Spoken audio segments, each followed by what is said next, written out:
মানুষের কোনো ধারণাই নেই যে সে কতটা ক্ষমতা রাখে।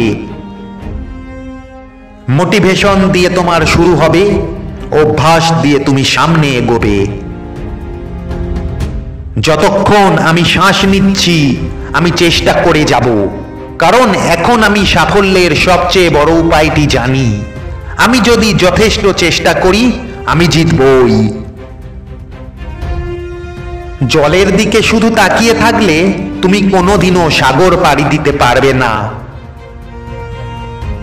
কখনো না পড়ে যাওয়ার মাঝে বীরত্ব নেই, পড়ে গিয়ে আবার উঠে দাঁড়ানোর মাঝেই সত্যিকারের বীরত্ব লুকিয়ে আছে। তোমার পিঠে কেউ ততক্ষণ পর্যন্ত চড়তে পারবে না যতক্ষণ না তুমি পিঠ নিচে করো। কুৎসিত মনের চেয়ে কুৎসিত মুখ অনেক ভালো। প্রাজ্ঞ ব্যক্তি কখনো নিন্দা বা প্রশংসায় প্রভাবিত হয় না। জ্ঞানী মূর্খকে চিনতে পারে, কেননা সে জ্ঞানী। পক্ষান্তরে মূর্খ জ্ঞানীকে চিনতে পারে না, কেননা সে মূর্খ। ভুল করা দোষের কথা নয়, বরং ভুলের ওপর প্রতিষ্ঠিত থাকা দোষণীয়। সহজে জেতার আনন্দ কোথায়? বাঁধা যত বিশাল, বিজয়ের আনন্দ ততই বাঁধ ভাঙা।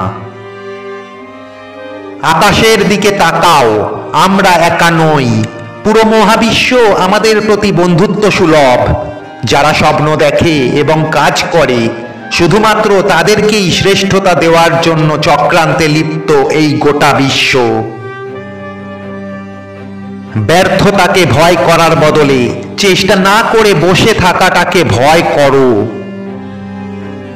তুমি কত ধীরে চলছো সেটা কোনো ব্যাপার নয়, না থেমে চলতে থাকাটাই আসল কথা। প্রশ্ন করতে যে লজ্জা পায় সে শিখতে পারে না। আলস্য ও অতি ভোজের দরুন স্থূলকায় নিদ্রালু হয়ে বিছানায় গড়াগড়ি দেওয়া স্বভাবে পরিণত হলে সেই মূর্খের জীবনে দুঃখের পুনরাবৃত্তি ঘটবে। স্ত্রীর রুচিবোধকে অবমূল্যায়ন করো না, কারণ সে তোমাকে প্রথম পছন্দ করেছে।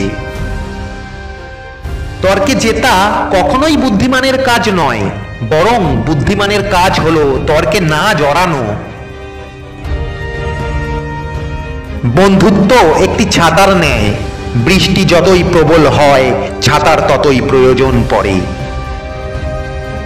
যদি নিজে নিজের বিবেককে বড় বলে মনে করো তবে শত্রু সৃষ্টি হবে, আর যদি হৃদয়কে বড় বলে মনে করো তবে বন্ধু বৃদ্ধি হবে।